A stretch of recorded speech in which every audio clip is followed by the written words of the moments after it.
سلام دوستان، امروز با هم میریم ببینیم که کرفس رو به چه شکل در یخچال و فریزر نگهداری کنیم. اولا اینکه کرفس رو مقداری بخریم که نیازی به نگهداری اون در فریزر نباشه.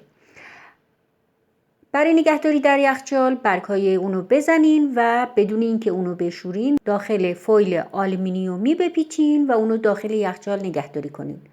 برای نگهداری در فریزر ابتدا ته اون و برگ‌های اضافی اونو بزنین، بعد اونها رو بشورین. اینجوری جدا باید بکنین و بعد اونها رو بشورین. اگر بخواین دسته‌ای اونو بشورین به هیچ عنوان تمیز نمیشه و لای اونها خاک و شن باقی میمونه.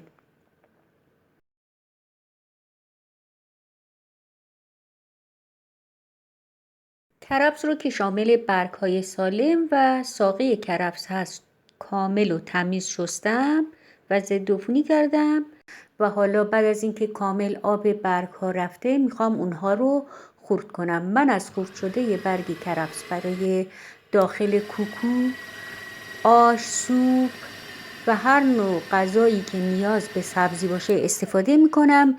غذا رو خیلی خوش طعم میکنه و اصلا برگ کرفس رو دور نمیریزم.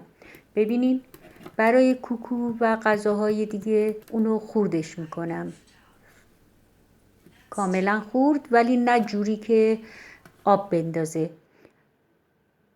میتونین با دستگاه اونو خرد کنین یا اینکه با کارد آشپزخونه. اما برای داخل آش اونها رو اینجوری درشت خرد میکنم. خب بعد از اینکه برگ ها رو خرد کردم میخوام اونا رو برای فریزر بسته بندی کنم. میتونین داخل هر نوع پاکت فریزری که دوست داشتین، چه ساده و چه زیپدار، اونها رو بسته بندی کنین و داخل فریزر بذارین. اما بعد از اینکه داخل پاکت ها ریختین بهتر اینه که جوری اونا رو بسته بندی کنین که هوای اضافی اون خارج بشه، یعنی خیلی محکم بپیچین اونها رو و بعد اگر اونها رو داخل ظرف دردار بذارین و بعد داخل فریزر بذارین خیلی بهتره تا اینکه به همین شکل اونها رو داخل فریزر بذارین. هم از نظر جمع و جور بودن و دسترسی راحت به اونها و هم از نظر اینی که منجمد میشن و یخ نمیزنن. منظورم از این که یخ نمیزنن روی اونها برفک نمیزنه. ساقه های اونها رو هم اگر درشته برای آبگیری میذارم کنار، بقیه ساقه ها رو خرد میکنم برای داخل فریزر.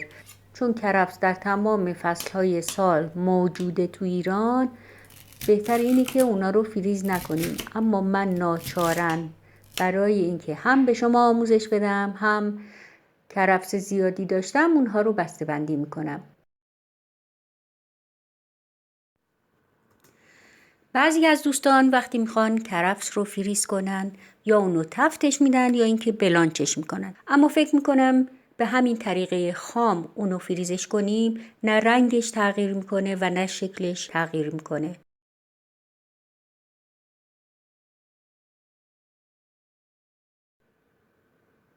خب اینم توی ظرف دردار فریزر میذارم و اونو برای فریز کردن آماده میکنم. بهتر اینه که روی جعبه های فریزرتون حتما تاریخ بزنین و اسم محصولی که توی اون گذاشتین بنویسین. دوستان خدا نگهدارتون.